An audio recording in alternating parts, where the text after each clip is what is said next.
कि सारे कर्मों का हिसाब इसी जन्म में है, सारे कर्मों का हिसाब। आजकल हमें बड़ा कष्ट होता है गर्भ हत्या को लेकर के, बहुत कष्ट होता है। जब हम कहीं पढ़ते हैं, हमें कहीं पता चलता है तो बहुत आत्मा दुखती है हमारी। ये सबसे बड़ा पाप है।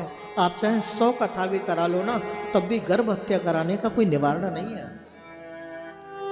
जिसने अपने जीवन में गर्भ हत्या जैसा पाप किया हो, चाहे कितना भी गंगा जी नहा लो, आपकी मुक्ति नहीं है भैया। कन्या अपने भाग्य से ही पैदा होती है और अपने भाग्य का ही लेकर के आती है।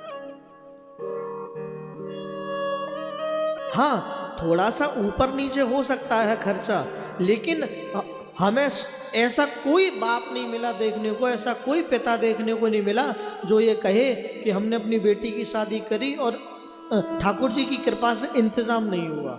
सारा इंतजाम बेटी के भाग्य से अपने आप होता है। और एक बात तो भैया हम कहते हैं, जिसने कन्या धन जना ही नहीं, वो बेटी की विदाई क्या जाने। बेटियां तो पराई होती हैं भैया, पराई होती हैं बेटियां। और ऐसी होती हैं बेटियां भैया, जिस खूंटे से बांध दो उससे ही बंध जाए, बाबुल तेरी लाडली एक गूंगी सी गाय।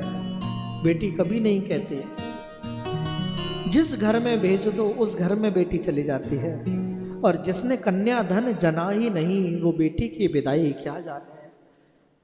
बेटी की विदाई पर सबसे ज्यादा अगर कष्ट किसी को होता है, किसी की आत्मा अगर रोती है, तो वो है सिर्फ और सिर्फ बेटी का पिता।